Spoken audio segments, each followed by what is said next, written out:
Welcome to the RSP Film Room. I'm Matt Waldman with the Rookie Scouting Portfolio.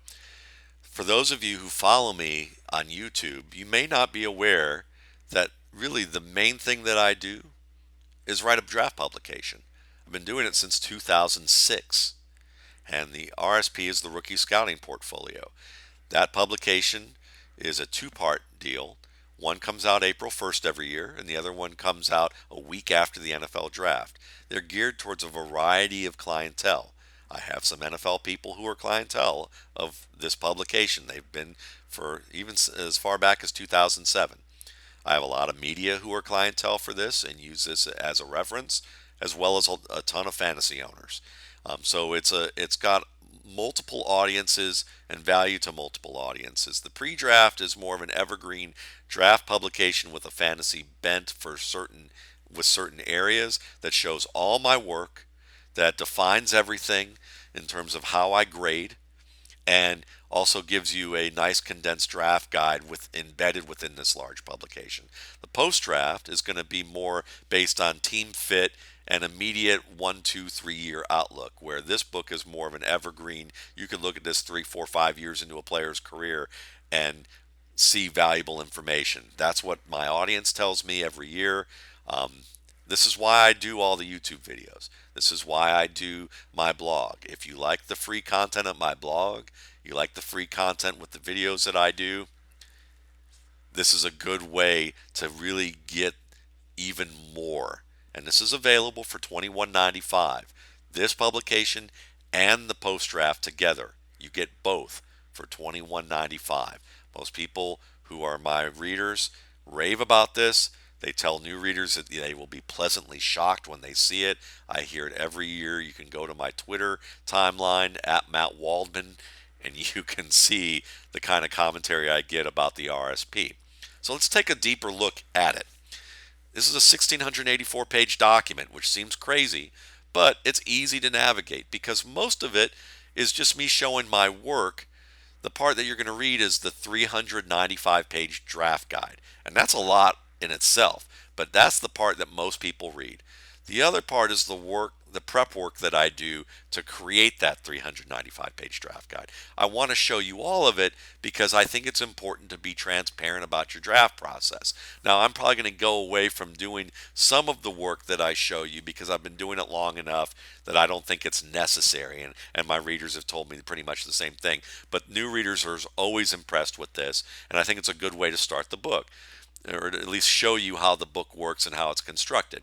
So let's go look at this. Everything's bookmarked for you. You click on this upper left hand corner where this page with the blue bookmark is. And you can see all the bookmarks I have. And you can expand this out. And you can see that you have chapters for quarterback, running back, wide receiver, tight end, and a criteria glossary. Then you also have other reports for each of these positions. We're going to start with the reports because this is how I get started to making this book. The way the reports work is that I have a player and everything's graded by a certain criteria. Each criteria point has a definition in the roster in this criteria glossary here. And in this glossary, I define everything that I do, how many points I assign, what each of these things mean, and I score according to these definitions. So each of these are defined. You got the score. I know what these definitions are. You can look at them and know them for yourself. And I scored on a yes/no scale. Yes, either they did it to the definition, or no, they didn't do it. Yes, they get the full value of the points. No, they get zero value. And it's on a 100-point scale. And I show you what that scale means to me in terms of ranges, in terms of where they score. I give you some stat tracking. I give you some category scoring.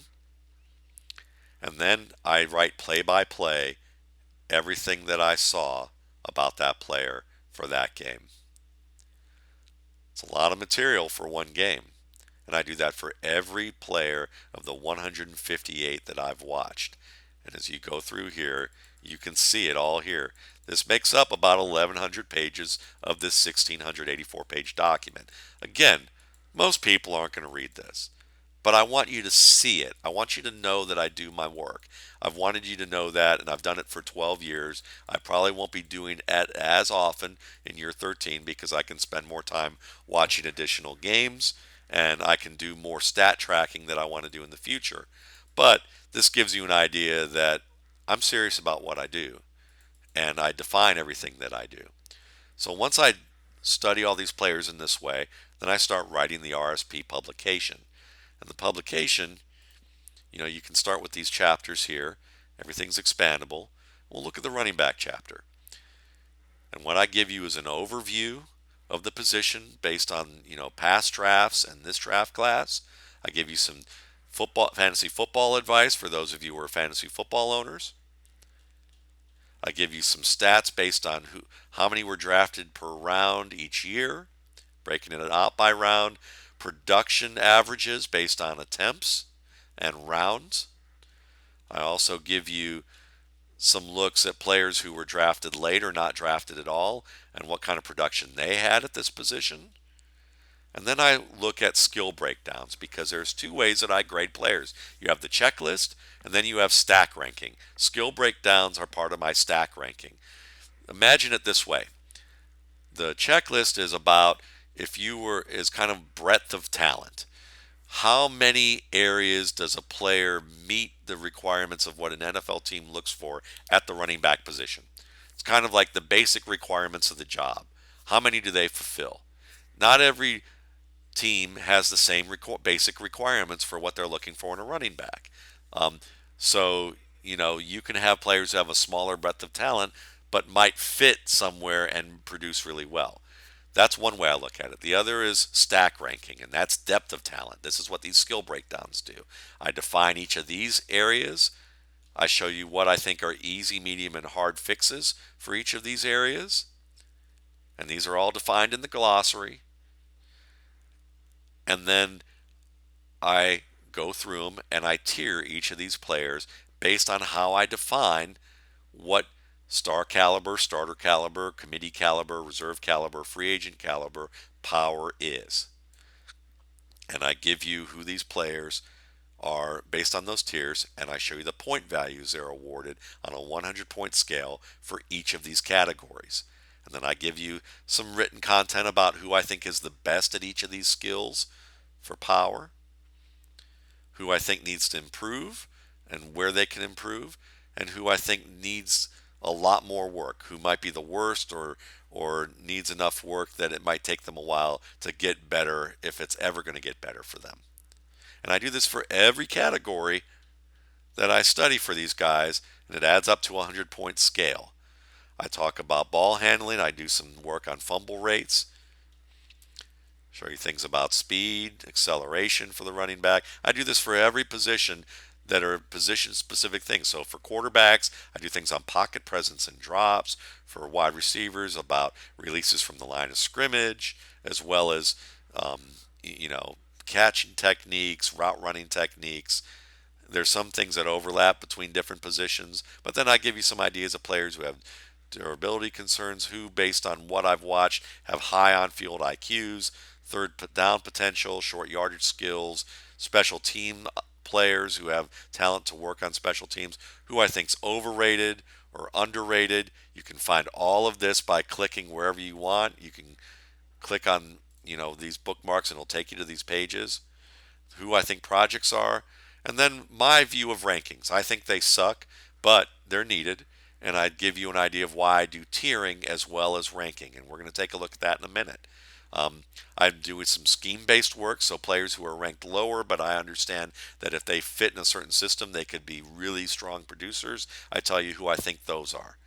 And then I do ranking profiles. All that written work I do with those checklists and play-by-play notes, I summarize that and rewrite it into a nice profile about the player and their strengths and weaknesses so that you can read through it and get an idea without having to read through any of those, play-by-play scores. You get it all here in a nice uniform look, and then you get some of my RSP film rooms or highlight packages available on YouTube so that you can look at what I saw and see if you can spot some of that as well, and I give you some fantasy advice on top of that. So I do that for this particular case. I do this for the 35 running backs in this class. It changes each year how many I do, but usually between 30 to 40 for running backs, between 40 to 50 for receivers, and usually my top 15 to 25 for my tight ends. So I have 158 players I studied, and you'll see rankings for most of them, in this format here. If not, then you can refer to the reports that I showed you.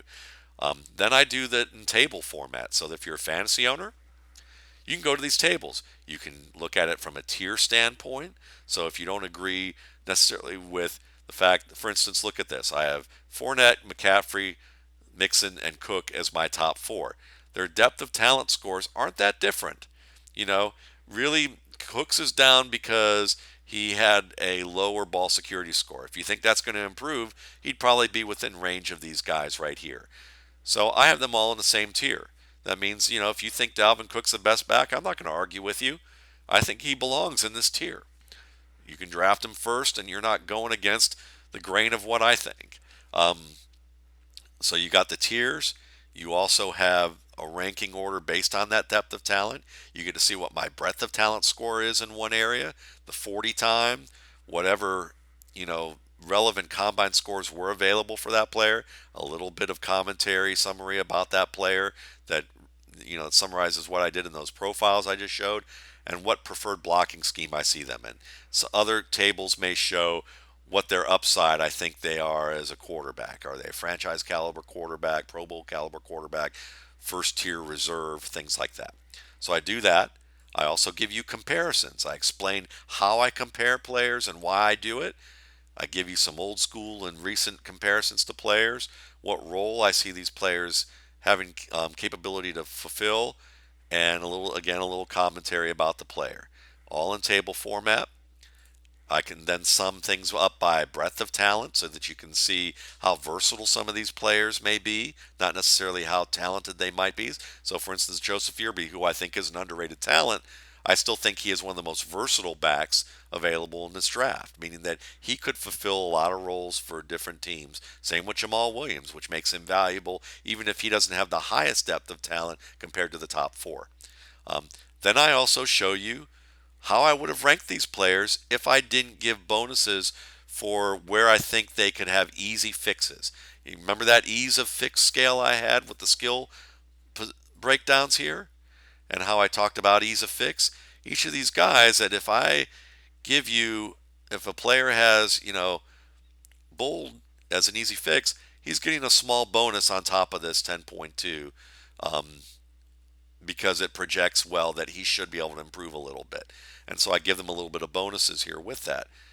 Well, with this non-adjusted depth of talent, I take that out so you can see where I see their depth of talent right now without projecting, improvement down the line. Some people like that. And this year, I also show players from how I viewed them before the draft each year from 2015 to 2017 and rank them by depth of talent score. So you can see Ezekiel Elliott, Todd Gurley, Amir Abdullah, who I really liked, Derrick Henry, Kenneth Dixon, Leonard Fournette. This was a great class, but you can see that there's players that I saw with a higher depth of talent. Now they're all within the same tier, so sometimes injuries may be an issue that may give them a different depth of talent score based on how I define it. But a lot of these top tier talents you can see. You got McCaffrey and Fournette in the first tier, really, of these types of players. So you get to see my 3-year look at these guys based on where I looked at them before the draft and gives you some perspective. And I do this for every position of the skill positions. Quarterback, same types of things, skill breakdowns. Wide receiver, same thing. You can expand this and go through everything. Get underrated, overrated, looks at deep threats, scheme-based talents, rankings profiles for my top 50. And you get these ranking tables again. And I break those out by slot players, big players, and a combined board. And I do the 3-year for them as well. Ton of information. And this is just the pre-draft. The post-draft, you can go to www.mattwaldmanrsp.com and you can see a video that I have available for a past post-draft edition. This is all available for $21.95. You can find it easily at mattwaldman.com, and 10% of this goes to charity. I support Darkness to Light, which is an organization that helps adults help children who have been victimized by sexual abuse. This was inspired by what happened at Penn State, to try and be as a part of the football community, to try and correct some of the problems that occurred as an offshoot to the abuse that Jerry Sandusky perpetrated on those children. So this organization helps train people to prevent abuse, as well as train people how to address abuse when it is reported, and so that we don't have the types of problems that we saw recently or in the past, repeatedly on an organizational scale. They train schools, they train government institutions, including police departments, fire departments, civic organizations, little leagues, preschools, you name it. They train individuals. And 10% of every sale goes to Darkness to Light. I've been doing that since the Penn State scandal first broke, and I will continue to do it for the foreseeable future. So it goes to a great cause. You get great opportunity to, as a draftnik or a fantasy owner, to find some information that is well researched and painstakingly put together. I hope you enjoy it. I hope you give it a look, because this is what allows me to do all the free work that I do on YouTube and on my blog. Thanks again. You can go to www.mattwaldman.com to buy it right away, or www.mattwaldmanrsp.com to take a look at the post-draft tour, as well as what people say about the rookie scouting portfolio. Thanks again.